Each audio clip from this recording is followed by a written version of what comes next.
Welcome, everybody, to the Old Time Boxing Show on the Gruely Truth Sports Network. I'm your host for the Old Time Boxing Show, Mike Goodpaster, and as always, we are brought to you by the Retired Boxers Foundation with Jackie Richardson and Alex Ramos, who do great work there. Make sure you check them out on Facebook. My co-host, as always, is the Gruely Truth Boxing Historian. Please help me welcome to the show, Christopher Shelton. How you doing, Chris? Mike, but looking forward to this topic. I was going to have a horrible joke, and so I'm not going to try it as a joke. Is Primo Carnera is the sort of coronavirus of the heavyweight. But let me say this. He's separated as one of the weaker heavyweight champions, and sort of other people's minds will work on that, and that this Italian mob thing is sort of made and separated as one of the lesser ones who's involved in cheating. But we'll talk about that. But anyway, he's kind of a stained heavyweight champion legacy. Yeah, and I think Primo Carnera is kind of a side note in the annals of boxing history. I think he's regarded more as a bizarre phenomenon than an actual person. And a bit of a freak show, yeah. Yeah, and I think the surface story most commonly cited about Carnera is that he was a freakishly big and unbelievably naive Italian circus performer discovered and exploited by New York mobsters who fixed fights for him and protected him into the heavyweight championship. And in the end, the gangsters abandoned him, stripped him of his cash, and let him disappear basically back into anonymity. Yeah, I gather he was a successful wrestler, but I don't cover wrestling. So with the boxing stuff, it's interesting to note because I didn't just want to read what other people have done. So the most interesting aspect of him is the number of fights. So as I'm looking at the sheer number of fights, I assume that he wanted to make sure money was put in his hands, that the Italian people on the Italy side really didn't know anything about boxing because the man appears to have little to no training. He was put against a couple other sort of big, huge Italians to kind of see which one of them maybe had the best shot of promoting and seeing what you could do. And he was at least better than some big, clumsy guys who look worse than him. And I think the sheer number of fights is the man. I don't think you convinced him to spar. I think he said, you're trying to get me to fight and not pay me. He said, if you want me to do, I want money in my hands, whatever I'm doing. And then they managed to have connections within the New York and American community. And really not slow but sure, but just lots of fights in a reasonably short amount of time. And some names along with who knows who they are. And that's what you got in Primo Carnera. Yeah, and he won 14 of his first 15 bouts, 11 by knockout, but he'd get to face a name opponent. That changed at the Royal Albert Hall in London in 1929 when he was matched against young Stribling, who was a future Hall of Famer, had already been a veteran of more than 250 prize fights. And though he outweighed his opponent by nearly 100 pounds, Carnera was badly exposed in that fight. Yes, he would be repeatedly exposed on some level by simply talented boxers.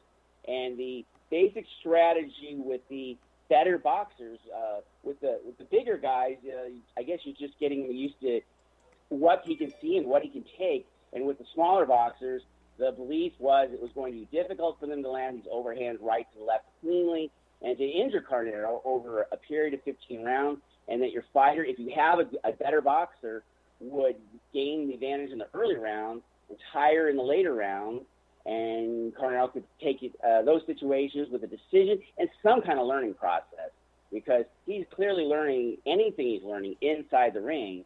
And the Italians that are working with him, based on what we do know about his money situation, really he has nothing in terms of, I guess you skip rope, I guess you hit a bag, there's the most rudimentary anything as his name starts.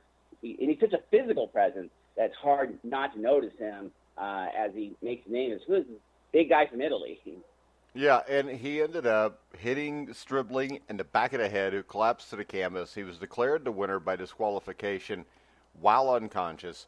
And there's just a lot of things here that screamed that a lot of these things were fixed one way or the other. Not necessarily even the fighters he was fighting against was, but the surroundings. They weren't going to let him lose very often.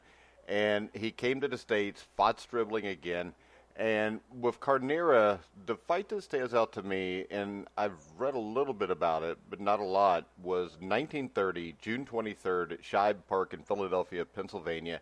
He fought George Godfrey, who was a giant African-American heavyweight, and he hammered Carnera for pretty much the entire fight, but was disqualified on a foul in the fifth round.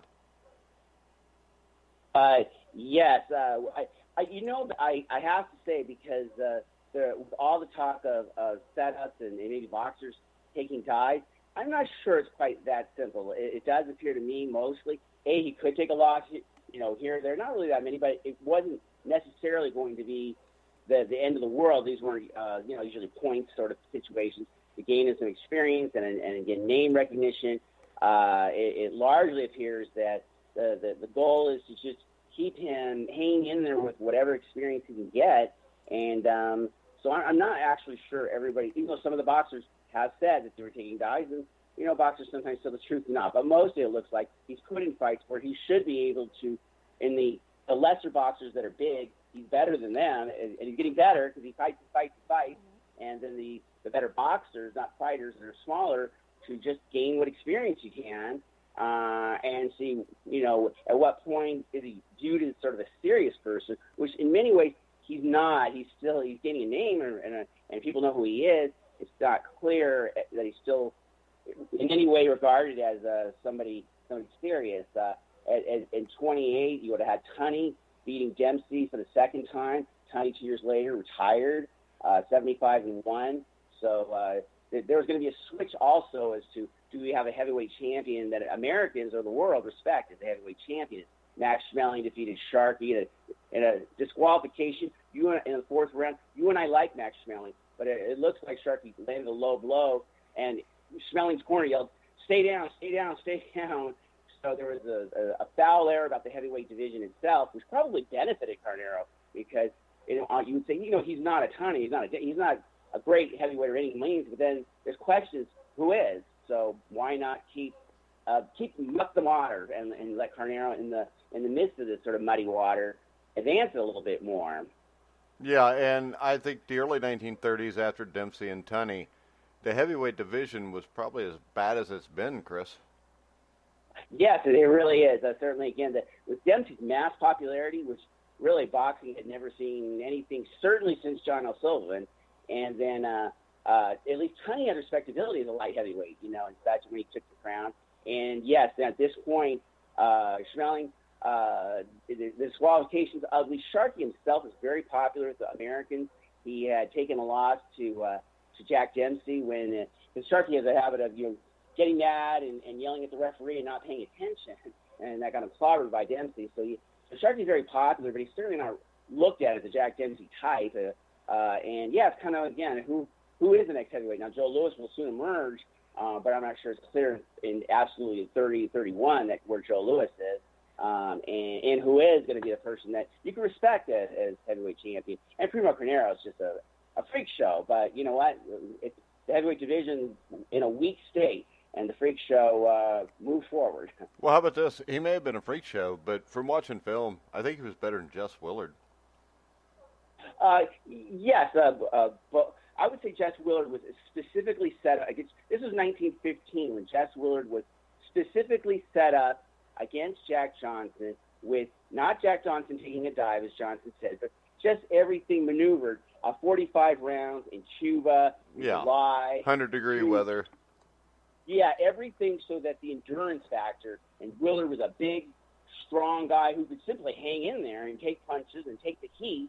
And yeah, if nothing else, Carnera is fighting, some names in there. So he and the one I'm going to bring up now is Polino Uzgadan, who I know I'm probably saying the name wrong because I always do, but it seems like this guy fought for 50 years and fought everybody.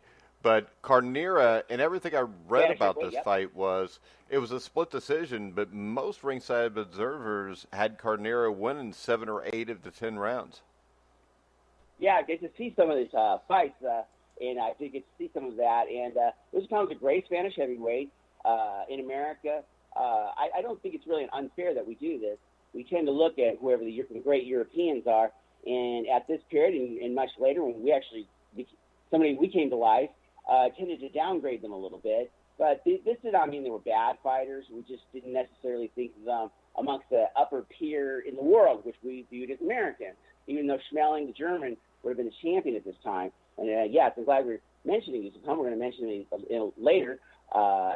Great heavyweight, great Spanish heavyweight. And yes, again, for Carnera, it's going to be important to the strategy, the overhand rights and lefts hitting him, and that what he can sort of do to maneuver, because he's not really figuring out a jab. A jab would be the most obvious thing. He's a large guy, 6'6", 265. He sort of uses his jab at best to sort of paw it out. And occasionally uses a jab, but mostly he's sort of pawing it out, taking the punches, sort of wrestling and smothering the person when he gets a hold of them, tiring them out, and trying to pick up what he can in a decision. And then against the weaker heavyweight, he'll get a knockout. He will get an early round knockout, which is just an effective sparring session, I suppose. Yeah, and then he fights Jack Sharkey, Ebbets Field, October the 12th, 1931. Now, to me, this is why when you hear people talk about, Carnera, he was a bum. Number one, anybody that steps in a boxing ring should never be called a bum. But number two, right. He may not have been greatly skilled, but as we saw later in his fight with Joe Louis, he was a tough guy. And he fought Sharkey. He lost almost every round, but he hung in the entire 15 rounds. Sharkey did knock him down, and I must say, for Sharkey, the reputation of Sharkey hinges on really his most high-profile bout, at least in a historical legacy. In his time, he was extremely popular. As time moved on, we weigh him down because he didn't do so great in his biggest fights. Sharkey looks terrific against Carnera. He was a fast guy. He's a good boxer. He does bob and weave like Jack Dempsey school style. And against Carnera, he's extremely effective. Knocks down Carnera. It is something to see a very good Jack Sharkey. And Carnera is right. To stand there and take punches from a Jack Sharkey for 15 rounds, it's easier said than done. It's easy for anybody to sit from the side and call somebody a bum. But Sharkey does dominate this fight, and it's kind of nice for me to say nice things about Jack Sharkey, because he annoys me, I gotta say. That he fought really well, and if nothing else, Carnera got a boxing lesson, and the man needed boxing lessons. Yeah, and next up, Carnera fought King Levinsky, who was a contender at the time, which will tell you about the division, but he outweighed Levinsky by 78.5 pounds. Everything I've read about this, Carnera won the decision, and from what I read, most people thought that he did deserve it, but this is something where Levinsky, outweighed by almost 100 pounds, comes on and fights his butt off at the end of the fight, and a lot of spectators, I thought, just because of the weight difference, and because Levinsky took the action to him at the end, that they thought Levinsky should have won the decision. But this is another one here where King Levinsky was a solid fighter, and Carnera did beat him. Yes, and I think it's interesting that in many ways, boxing, and this would be the early 1930s, in 31, 32, is what we almost hope we had today, and what it was like thousands of years ago, in the sense that we really want sort of one champion, and thousands of years ago, there was really just one, that was it. And in many ways, it's still the same in 30 and 31 and 32. We have these great light heavyweights or even middleweights. But there's only one star, and in the past, there have been some lightweights like Britain that managed the name, but really the heavyweight crown was the biggie. So some of these guys fought a little above their means just to try to get that big crown. And right now, it looked vulnerable. It didn't look like there was a Jack Dempsey or Gene Tunney on the horizon. So some of these guys stepped forward and tried to take it, and God bless them. If the opportunity's there, go for it. So I see a lot of these fights are a little hard to find because they were scattered a little bit, throughout the America and the world. And then a future handball champion, probably the only one that was ever famous, Jim Jacobs, said, "Hey, I want to watch some of these boxing bouts," and really made a singular quest to try to find where boxing bouts were, hunt them down, and try to purchase them. So that's how we have these things sort of scrambled, and we get to see a little bit or none of it or some of it, trying Jim Jacobs' great efforts with his partner putting in money, and so we get to see what we get to see. And other than that, we can go to the newspaper and have what we hope is a fairly accurate accounting. And we're stuck with what we're stuck with. And there's no reason to think, if anything, that what you said, that Levinsky gave a great fight and that it doesn't appear to be fixed against him. Yeah, and then Carnera won a rematch against Levinsky, which was a split decision, and he actually had Primo hurt in the first round. But once again, from everything I've read, this is another fight where Carnera actually looked better than he did in the first fight. Levinsky fought a little bit better than he did in the first fight. Levinsky won the hearts of the paying customers, but Carnera got the decision in the second fight. And like I said, we can't watch the whole fight, so I would say rightfully so from everything I've read. Yes, and really a lot of these, there's a blueprint sort of for these smaller fighters and good boxers of how to fight Carnera, and that is to these overhand rights and lefts to try to sneak them into the chin. Carnera can get knocked down or certainly thrown off balance, and then I'm not sure confused is the right word with Carnera. He just doesn't have the boxing skills. He's obviously a bright guy.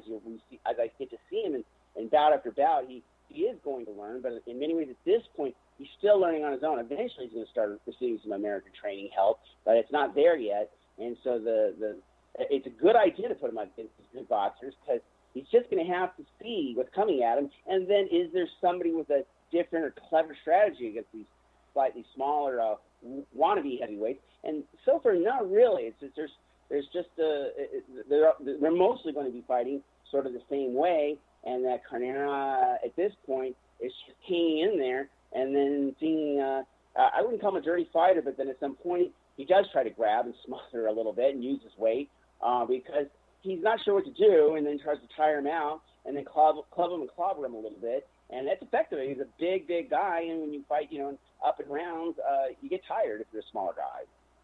Yeah, and then Carnera fights Ernie Schaaf.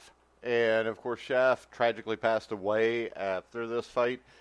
Carnera came in at 250 pounds, which is the lowest he'd been in a while. He was actually 261 to 270 most of his fights up till then. There's a lot of people that think that Schaaf already had some tumor, cyst, or lesion, or an old injury of the brain, which contributed to his death here. But Carnera wins the fight. Madison Square Garden. Yeah, does this help him? And not so much that he killed a man, but it kind of brings back that myth of this big guy that can really get you out of there. It helped him that he killed him. Willard killed a guy in the ring. We covered Mancini last week with with unfortunately him, his opponent dying in the ring, and at that time, it probably in a sense helped your career to kill somebody in the ring. I don't know if it necessarily helped Willard. I think it did help Carnera. It was Madison Square Garden, and there's no more of a freak show. Schaaf himself appears as certainly a gung-ho, step in there against this big guy fighter. Going into the final round, he's looking the same as he has in the earlier rounds. He doesn't appear to be overly tired. He doesn't appear to be overly wounded. It's Carnera. It's interesting. Carnera is really countering. He's really backing in many ways against Schaaf. And that a funny thing when you watch Carnera bout is you would swear if you just watch his knees and above, you'd swear this guy's a flat-footed fighter, but he always fights on his toes from start to finish. So it's sort of bizarre, but in this case, there's just nothing to suggest that the bout should be stopped or that Schaaf is in any more trouble other than Carnera lands a shot that hits him, and this gets a big guy, and maybe there is an cumulative effect here, and Schaaf is not getting up, and 4 days later he's dead, and here now it's Madison Square Garden, high profile. He's fought Sharkey, he's fought some names, and it helps Carnera's career, quite frankly. All right, Carnera gets a shot at the heavyweight title against Jack Sharkey. This is a fight where Sharkey had easily beat him, even though it went the distance the first time. This is a fight that I know a lot of people have questions whether it was fixed or not. And I saw a lot of skeptics pointed to the shift in betting odds, which Carnera actually entered the ring as a 6-5 favorite, which was the first time a title challenger had ever crawled through the ropes as a favorite. And my question here is, how could he be a favorite when he lost like 13 into 15 rounds in the first fight. It really didn't show anything.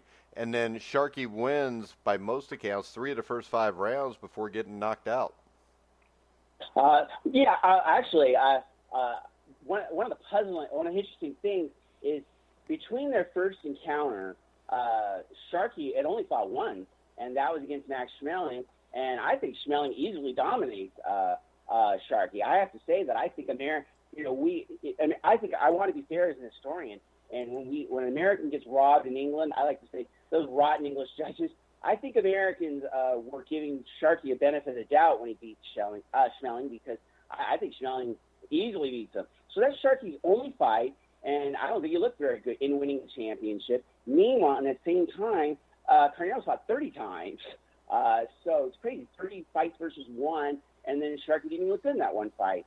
So Sharkey does not appear to be the guy that fought Carnera the first time around, and that Carnera actually starts to strategize in a sense. He had a strategy going into the first round of trying to have combinations, trying to be more aggressive. It looks effective in the first round, but it really wasn't what helped him win this fight.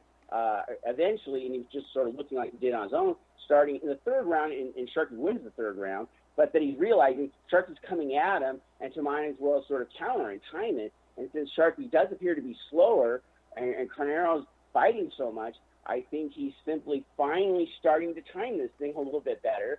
And finally in the 6th round, he's sort of smothering and throwing it, and Sharkey just charged forward as a slower guy than he was before. And Carnero's able to pin him, lands an uppercut that's clean, and Sharkey's down and out. There's no doubt if Carnero can absolutely land that clean, that's terrific. And Carnero did land a great combination in the first round. So now it appears he is getting some sort of training, but I believe Carnero, he might have somebody in the corner yelling instructions, but it appears to me that Carnero, especially in the third round, is actually deciding, I think I'm just going to let this guy come to me, and I believe I can time this guy.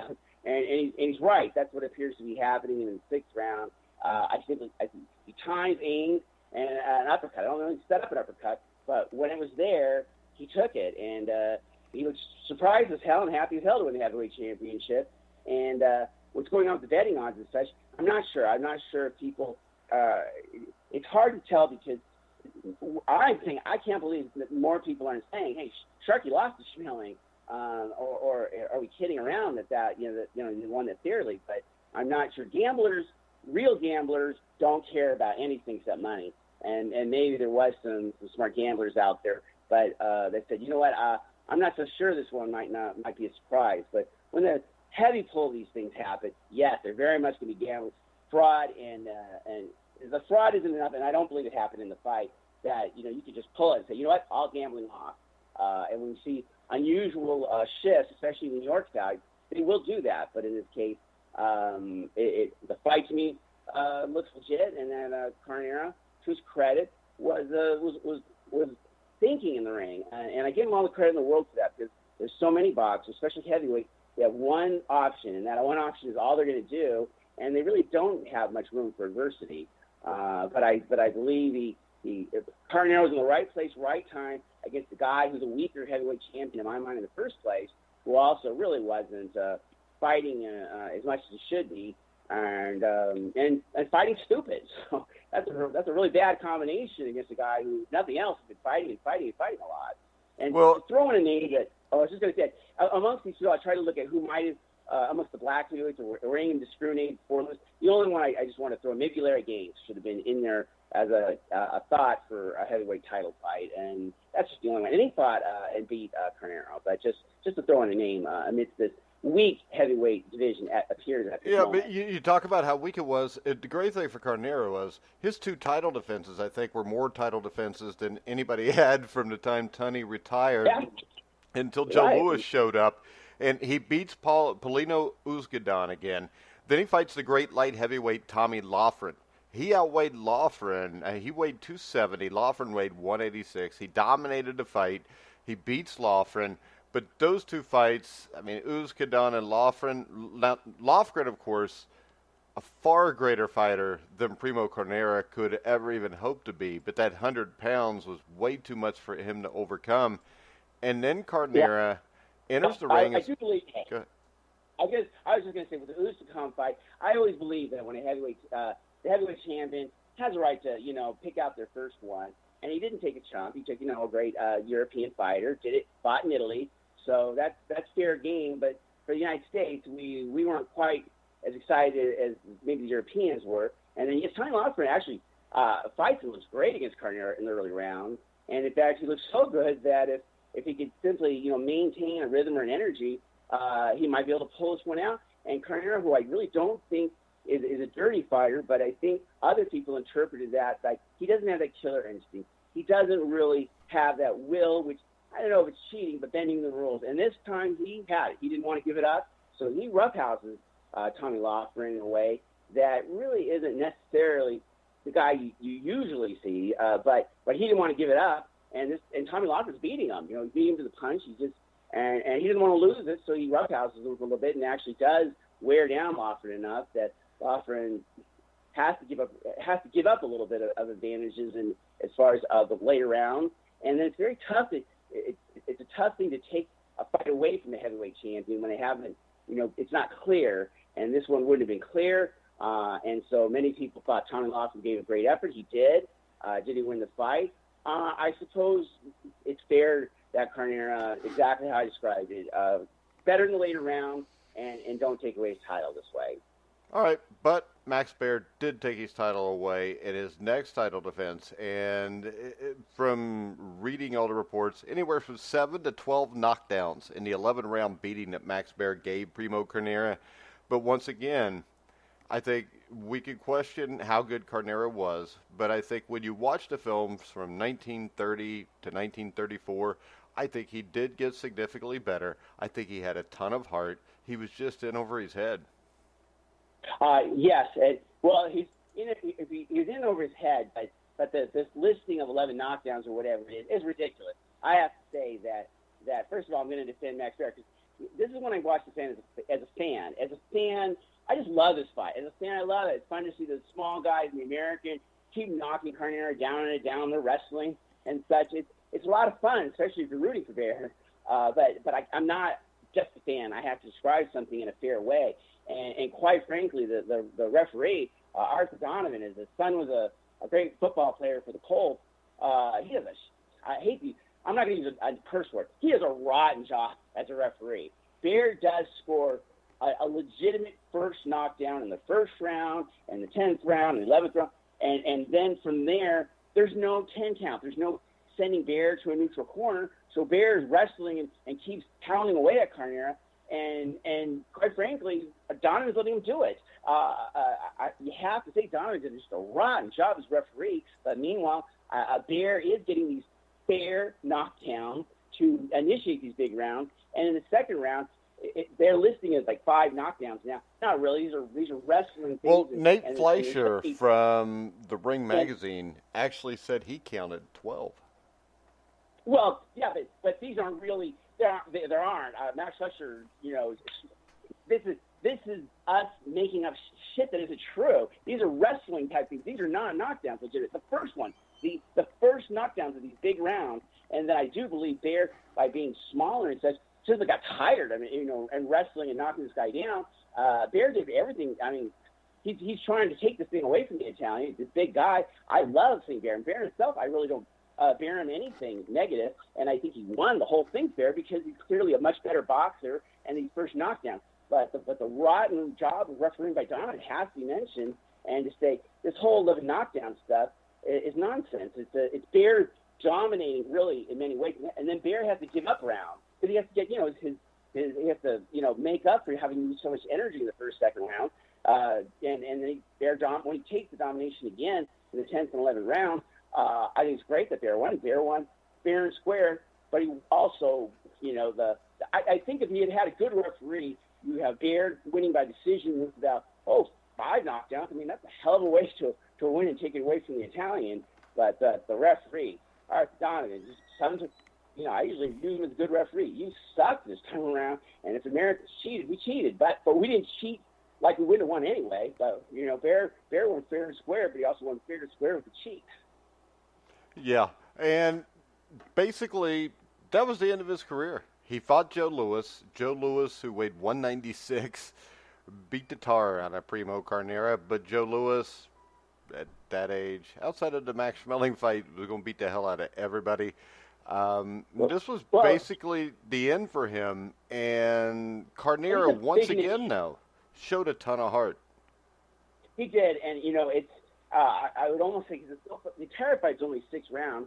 It almost appears to be a sort of dull fight for 4 rounds. So really, Louis is just setting up. He's setting up. He's very patient in setting up, and Carnera, knows he's doing it. So Carnera looks like he's trying to match skills, or I wouldn't say intelligence. I don't want to put down Carnera, but boxing intelligence with Louis, and that's not going to happen. So this game of patience for the first 4 rounds, even a little dull. Carnera's still a big guy. It's impressive. But Louis finally starts to set up and land his right, and then Carnera gets hit by his right, and Joe Louis get hit. That man can hit with his right. Then Louis starts hitting with the left, and Carnera starts to try to counter or block it like he could with Sharkey. He tried to time it, tried to do anything, and Louis get hit with both hands. And now, the minute Carnera starts getting knocked down in the 6th round, this thing is over, and it's great to see Joe Louis give these how do you rate them kind of guys that were in the middle of a muck 30s, and Carnera, and so it's a great win for Louis. And Carnera does have heart. I mean, in the 5th round, you see the man is trying the best he can against Joe Louis, and of course, it's Joe Louis. It's not going to happen. Even if he was a great fighter, it was still Joe Louis, so he's probably not going to look that good. Now, after his career, Bud Schulberg's novel, The Harder They Fall, I think, to me, it's unquestioned it was based on the criminal exploitation of Primo Carnera. And I know that Carnera, the movie came out as Carnera was dying, and Carnera hated the movie. He said that he never knew anything was fixed. And, I mean, I think when you look back at Carnera, I think that he was an intelligent man. If you look at the way he ran his life after there, he was successful in different fields.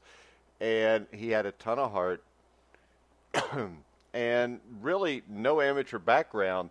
And he did go in and beat some good fighters. So I think that it's a damn shame that everybody sit there and says he was a bum, and they remember the Toro Marino character that he was the prototype for.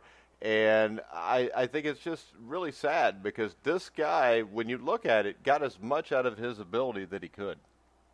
Yeah, you know what? Actually, what I always like, and just for the audience to know, I'm always wanting to chit chat about Mike, about the fighters, and I think Mike believes, let's not do it. Let's try to do it a little bit more in front of people. But that's great because I sort of agree basically with what he said. First of all, with the movie, I love the movie. I just absolutely love the movie. And yes, it's aimed at Carnera, and that's what I said when we started this thing. We're going to see what we're going to think about these connections and stuff like that. Now, we have no doubt that Don King was a shady critter American that influenced the heavyweight division. Yeah, but there was worse than Don King out there over the history of boxing. Oh, I'm sure in Italy that they got some bad guys that really know how to be bad guys, and clearly because of the financial cut that these guys Carnera has to give money to these Italians who got him a name and these fights who weren't doing anything, but he had to pay out these are payoffs, and he was eventually getting some American training. Well, there's more people taking his cut of the pie, but when you watch the bouts themselves, they're pretty much everything as we described him in his learning process, and eventually he was fortunate to have the right circumstances to win the heavyweight championship. And not surprising, when Joe Louis comes around, it wasn't going to last with or without Max Baer. And again, I want to point out, Max Baer did a great job fighting Primo Carnera, and very deservedly, just get this TKO. I just thought I had to mention that maybe Americans, we like to think we're the good guys, and everyone out there's bad guys. But we're a mixture of things, and probably everybody else is too. And Carnera is, I believe, how we described him fairly, whatever people think. All right, Chris. What's going to be our next topic for our next show? Well, I was just throwing it out there. Phoenix's best heavyweight, because I thought there was some intrigue. He was the number 1 contender in 1958. Who was that? Zora Foley. I love Zora Foley. I think Zora Foley's problem was he got his title shot after he was too old. Yes, and we believe that if Customato had allowed Patterson to fight Foley, and we believe he was avoiding Foley, Phoenix would have had Chandler would have had a Oh yeah, champion. Foley was better than Patterson. So I got to know his manager, Al Fenn, get to do the final interview and stuff. But I would really appreciate that from a Phoenix point of view. I'm not the most sentimental guy towards Phoenix, but in a way, you know, once I started thinking about it, I'm glad to do it. When we do a Cincinnati, I think there's something for you too. So Ezra Charles. Coronavirus is a little crazy, so a little bit of fun in boxing. And talking to you right now, it's fun. When we stop and I get to think about it, that was a hell of fun talking to Mike. But then remember, we're doing a show. There's an audience, and we hope with Primo Carnera that we did our best to be fair to this man, and as Americans and just as people trying to get it right. Yeah, I think that we did our best to be fair. Most people do their best to belittle what he did. But if you want to belittle what he did, go take your ass into a boxing ring in front of a big crowd and see what happens. Yeah, that's right. And ultimately, if we had to call it as we see it and say, oh, you know what, this guy's everything kind of bad he deserves, that would be sad, but that's what we'd have to do. We're going to look at it from a fresh perspective, hope it wouldn't come out that way, and it didn't. So, but that was fair and square. And if we had to say, you know what, you suck, that's what we would have done. To me, the measure of a man is not the championships that he wins. It is what he did with his ability. And like I said, Primo Carnera got as much out of his ability as Joe Louis got out of his. And yes, and I want to also give the credit to the King Levinskys and the Tommy Loughran's for being willing to go up against a 6'6", 265-pound man and you know, go at Ernie Schaaf too. You know, they went at it with their heart and soul. Well, I can tell you this, Tommy Loughran, I think would be a great show sometime too, because I think he's a guy that gets overlooked when you talk about greatest light heavyweights of all time. Yeah, I think that's an excellent point. And you know, the movie Cinderella Man is what really made me pay attention to that. Because if you remember, Tommy Loughran basically shut out James J. Braddock for the light heavyweight championship. And I went back, and you can find most of the Loughran against Braddock fight. And Loughran was just so damn good that he made Braddock look like a novice amateur. I think in many ways he made Carnera look like a novice amateur.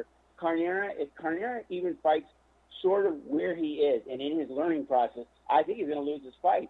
Carnera had to do what Americans are calling a killer instinct. I'm not sure cheating is a killer instinct. Maybe it is. Maybe we know when you're desperate, you get a killer instinct. Well, that's what Carnera did. He got desperate because, hey, he's going to lose this fight against Tommy Loughran, and he roughhouses in a way that isn't usually what he did, but he had to because Tommy Loughran was looking so good. And then, you know, it's just Loughran wore out a little bit. Well, to me, Tommy Loughran is easily a top 10 light heavyweight of all time. And I'm glad that we talked about it because you're right. Unfortunately, you know, you're either champion or bum, you know, in boxing. It's just that's sad, but you're right. I'm glad that we're getting some of these guys, you know, the Usakam and people like that, they're due. It's just there's only one heavyweight champion. Well, now there's a bunch of them, and they're all in England. No, in my world, there's only one. There's only one, and Joshua Fury. I like them both, but I don't know. All I know is this: Tyson Fury's the heavyweight champion of the world. Anthony Joshua had a chance to fight guys, and he has chosen not to. So all I know is this: Tyson Fury, to me, has beat up Deontay Wilder twice. He beat Vladimir Klitschko easily. He's the heavyweight champion of the world. Well, all I know is that next when we do this with Zora Foley, I'm going to get really pissed off at England and the referees, and I like Henry Cooper. So it's been fun. All right, Chris, we're going to go ahead and wrap the show up for today. We'll be back in a week or two to talk about Zora Foley. Zora Foley. Yeah, I forget quickly. I got some stuff on that. If there's some mysterious stuff, I got a pretty good idea what happened. All right, we're going to go ahead. We're going to wrap the show up. I want to remind everybody you can follow us at Grilly Truth on Twitter. And you can hear all of our shows daily everywhere you find podcasts, including YouTube, iHeartRadio, iTunes, TuneIn, Spreaker, Stitcher, Spotify, Zeno Radio, Rockfin, you name it, we're there. But for now, for Christopher Shelton, I'm Mike Goodpaster. You've been listening to The Grueling Truth, where the legends speak.